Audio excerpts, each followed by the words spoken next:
O mais triste de ler obras como essa é saber o quão próximos nós estamos de ela se tornarem realidade.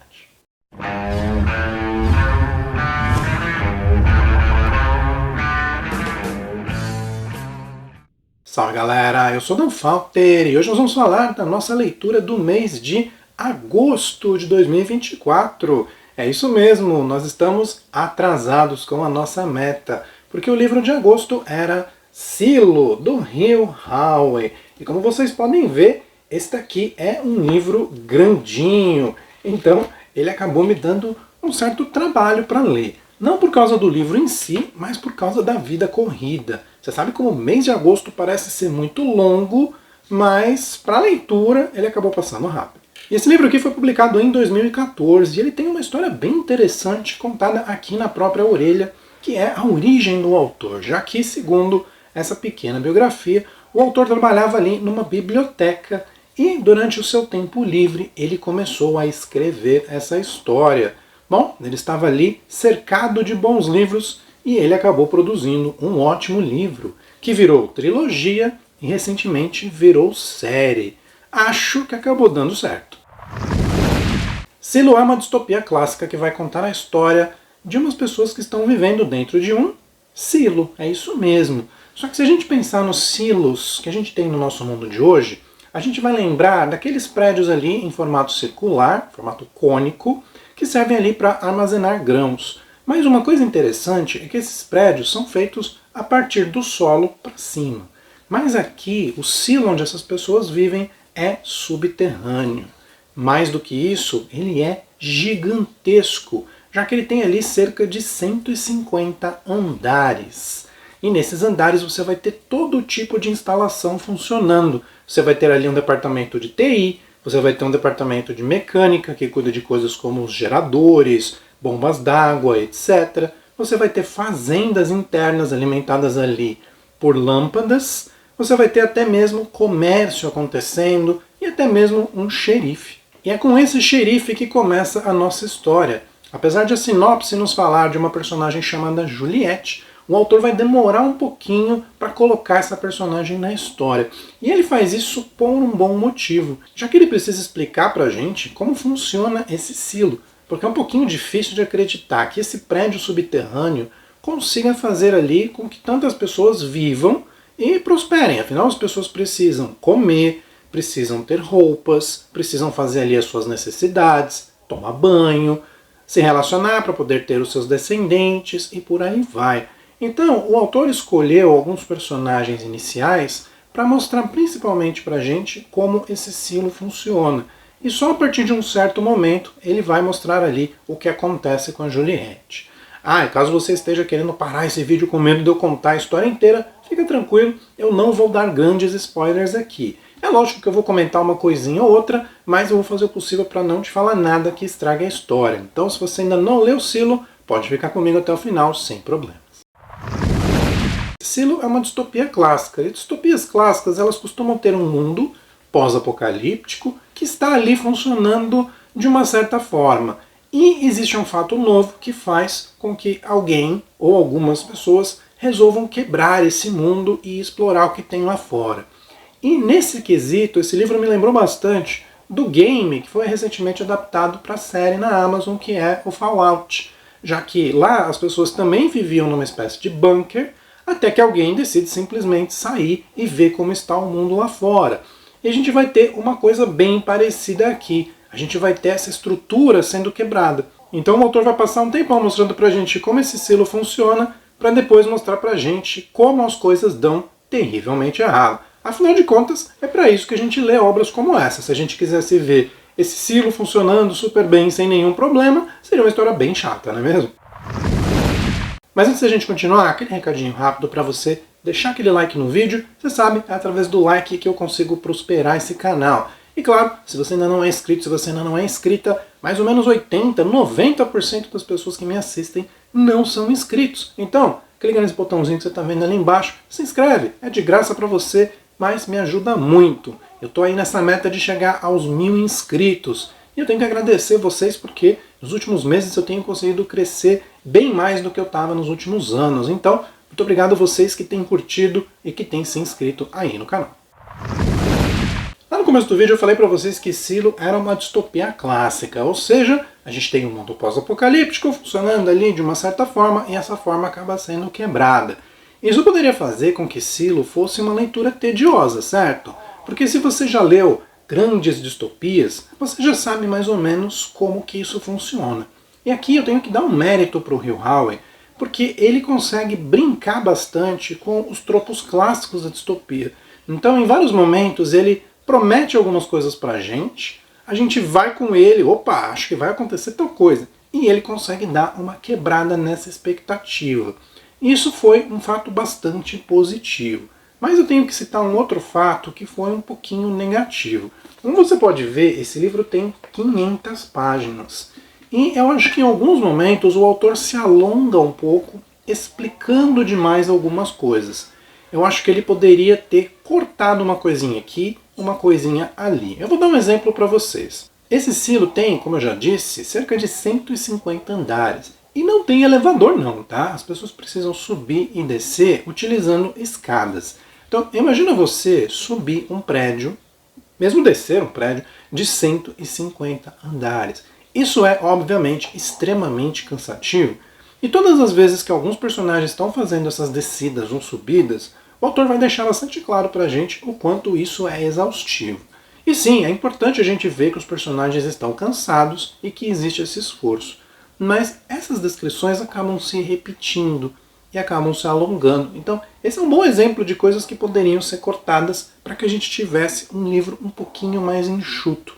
Eu não sou contra livros grandes, mas eu acho que a gente não precisa encher linguiça. Eu não acho que esse tenha sido o caso. Eu acho que o autor, até por ser a sua primeira obra, tinha ali uma preocupação em deixar tudo muito claro. Mas pode ser que ele pegue melhor o jeito nos próximos e corrija esse pequeno detalhezinho. Não destrói a sua leitura, mas em alguns momentos você olha e fala, poxa, podia ter sido um pouquinho mais fluido do que foi. Silo acabou virando uma trilogia, como a maioria dessas histórias. Mas eu devo dizer que esse primeiro livro consegue completar bem a história que quer contar. Então, apesar de o final ter ficado de certa forma aberto, já que a gente quer saber o que vai acontecer em seguida, eu acho que ele consegue fechar bem essa primeira história. Essa primeira história aqui da Juliette e de como ela precisa lutar contra a estrutura que foi criada nesse silo para conseguir ali o que ela precisa. E o que ela precisa é bastante simples, é sobreviver. Sim, a Juliette está ali correndo risco o tempo inteiro. E ela é uma personagem que, ao mesmo tempo, a gente torce por ela, mas em alguns momentos a gente sente que ela é um pouquinho roubada. Ela é uma garota muito inteligente e muito hábil, que por trabalhar na mecânica desse silo, se especializou ali em consertar coisas. Então ela é uma espécie de engenheira, arquiteta, ela tem um pensamento lógico muito bom. Porém, em alguns momentos, as dificuldades que ela passa são um pouquinho exageradas. Sim, isso é colocado para que a gente sinta o drama, para que a gente sinta ali a chance que a personagem tem de morrer, o perigo real que ela está passando. Mas as soluções encontradas, principalmente a forma como ela sai de alguns problemas, acabou ficando um pouquinho roubado, acabou ficando ali quase sobre-humano. E isso tirou um pouquinho do brilho dessa história. Ela poderia ter sido um pouquinho melhor se a gente tivesse ali um pouco de ajuda externa, algumas coincidências, algumas coisas que fizessem com que a coisa andasse, mas que não dependesse só ali dela. Então, sim, a gente entende o que ele quis fazer ali uma heroína, uma pessoa que luta, que vai até o fim, mas ela é um pouquinho roubada sim. E juntando todos esses elementos que eu falei para vocês, eu posso dizer que Silo é uma ótima surpresa, porque as distopias clássicas foram todas escritas ali há praticamente um século. E de 2000 para cá, infelizmente, a gente teve uma queda muito grande na produção, com muitas histórias que ou são cópias, ou só falam em coisas sociais e não se preocupam em contar a história, ou são ruins mesmo. E claro, nesse mar de produção dos dias de hoje, é lógico que vão surgir alguns tesouros aqui e ali. E eu tenho que dizer que Silo é sim um desses tesouros. É um livro muito acima da média, e apesar de eu ter dito uns defeitinhos aqui ou ali, eu acho que ele vale sim a sua leitura se você se interessa pelo tema da distopia.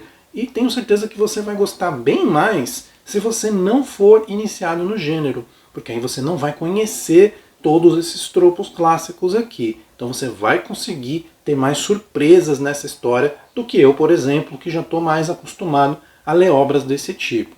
A minha opinião pessoal, é um livro de leitura bastante gostosa, com bastante surpresas e que tem sim uma trama muito bem costurada. Como eu disse para vocês, em alguns momentos eu acho que ele se alonga nas descrições e exagera um pouquinho no drama.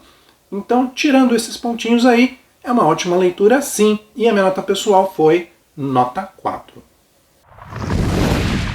Passando para a nossa nota técnica, eu vou citar a frase que você vê aqui na capa. Segundo a revista Wired, esse livro é bem escrito, tenso e vai se tornar um clássico do gênero. Bom, eu não exageraria tanto assim, achando que esse livro vai se tornar um grande clássico, mas eu tenho que concordar que sim, é um livro muito bem escrito e é um livro tenso. O tempo todo você sente ali o perigo real que está sobre os personagens. Porém, como eu disse antes, é um livro que tem ali um pouquinho de barriga. Algumas descrições são um pouquinho enfadonhas, alguns dramas são um pouquinho exagerados. Então dava para cortar umas 30, 40 páginas dessas 500 que nós temos aqui e ainda assim ter um ótimo livro, ali provavelmente um livro digno de nota 5. Eu tenho que fazer uma observação quanto a essa versão nacional que eu tenho aqui, da editora Intrínseca, que infelizmente contém alguns errinhos de revisão e até ali palavras faltando em alguns lugares. Não é muito, eu acho que não chega a 10 no livro inteiro, mas mesmo assim é algo que não dá para aceitar nos dias de hoje. Uma editora grande, publicando ali um best-seller internacional e deixando passar esses tipos de errinhos. Intrínseca, dá uma melhorada no pessoal aí de revisão. Se você precisar de um revisor, tem gente aqui precisando de emprego, viu? Tamo junto. Entre em contato com a gente e vamos negociar. Eu tenho certeza que eu vou conseguir caçar esses defeitinhos para vocês aí. Mas brincadeiras à parte, é um livro bem acima da média, é um livro bem legal, de boa leitura, mas não é um livro perfeito. É um livro que pode sim melhorar aqui e ali. Até por isso, a minha nota técnica foi nota 4. E partindo para a nossa conclusão, Silo foi uma leitura bastante agradável, eu gosto muito de distopias, e eu gostei principalmente de como o autor conseguiu criar uma história nova, dentro de um estilo que muitas vezes parece estar ali esgotado. Como você pode ver, não está esgotado não. Silo é uma história muito interessante, e méritos para o autor principalmente em conseguir explicar como que esse prédio subterrâneo maluco funciona. A gente consegue acreditar sim que esse prédio é funcional. Em algumas horas a gente começa a pensar, claro, em algumas coisas e a gente precisa ter uma certa suspensão de descrença. Por exemplo, eu me peguei pensando sobre roupas. Para vestir toda essa galera, você precisa cultivar ali algo como algodão, por exemplo, colher, tecer, fazer as roupas. Você vai precisar de muito material para tornar isso tudo possível, corantes e colas e coisas assim, coisas que vão ser muito difíceis de produzir ou extrair desse local. Então, por mais que o autor explique para a gente algumas coisas, algumas outras ficam um pouco mal explicadas. Mas, é claro, a gente precisa suprimir a descrença nessas horas, porque senão a gente não vai conseguir ler o livro. Então, ele explica assim razoavelmente como esse estilo funciona e dá para a gente levar numa boa. É claro, se você começar ali a caçar problema, você vai achar. Se você estiver só interessado em fazer uma leitura tranquila e se divertir, leia Silo, você vai gostar bastante dessa obra. E, como você pode ver, com a soma das minhas notas, a nota final para ela foi nota 4. E nenhum vídeo literário termina sem a opinião de outras pessoas. Afinal, eu dei para vocês aqui as minhas opiniões sobre Silo, mas, como eu digo para vocês, são as minhas opiniões. Nada do que eu digo aqui são verdades absolutas. Então, é legal saber o que você acha. Você concorda com o que eu disse aqui? Você discorda? Tem alguma coisa a acrescentar? Você já leu o Silo ou não? Se não leu, ficou com vontade de ler depois dessa resenha? Coloca tudo isso daí nos comentários. Eu adoro quando vocês comentam, assim eu tenho a oportunidade de expandir essa discussão, beleza? Um abraço para todo mundo e até o próximo vídeo.